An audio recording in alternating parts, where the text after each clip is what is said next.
بەردەوامی قەیرانی دارایی لە هەرێمی کوردستان تا دێ ڕۆژ لە دوای ڕۆژ کاریگەری زیاتر دەبێت لەسەر ژیان و گوزەرانی هاوڵاتیان بە جۆرێک هەرچی داهاتی تاک و سەرمایە و دەستی کاروی پشەوەرانیش هەیە ڕوو لە کەمبوونەوە و نەمان دەچێت. ئێستا لەو سقە بازاری سۆران بەڕاستی ئێستا پارەی شاگردیشمان لەو دەرناچی ئەمە کرێچەکان ئێستا نیوە بازار چۆل بووە هەموو ئیفلاچ کرێ باوەڕ بکە ئێستا بەرامبەرمە ئێستا دوکاندارمە هەیە برادرمە هەیە ئەشی هەماڕات کرد لە پێ ناوی چەکەری لەو دەرنەچی ناتوانانی ژیانی خۆ بەڕێوە بە ئەو قەیرانەوەی کردووە کە بازارەکە کزی بخۆیەوە ببینی ینی خەڵک کاتێک کە دێت بۆ شمەکردن و کاڵەوە ئەو شتانە ینی ئەحتیمام زۆر بە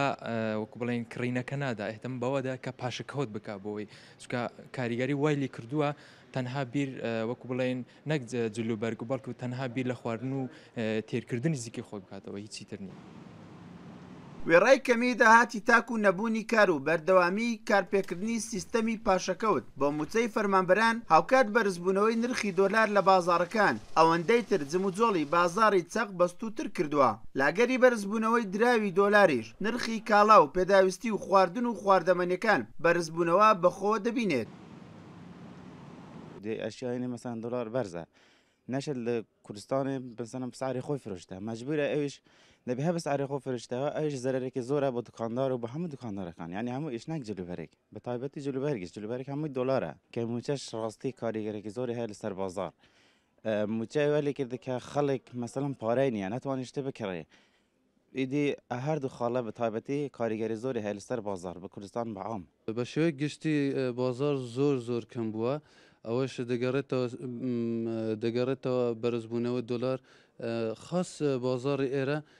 جلوبەرگی پیاوان هەمووی بە دۆلارە یعنی بڕۆیە دەرەوە هەمووی بە دۆلار بکڕێ دۆلاریش گرانە یعنی کەس دێتەوە دوکان مەسەڵەن شتێک گرانە پێ دەڵێ دۆلار بەرزبووتەوە دەبێتەوە نەکڕێتەوە بەڵێ.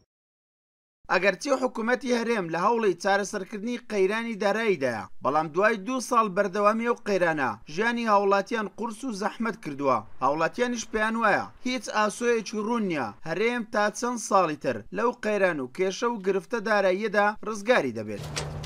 بەردەوامی قەیرانی دارایی ڕۆژ بە ڕۆژ کاریگەری لەسەر هەموو کایەکانی ژیانی هاوڵاتیان دروست دەبێت.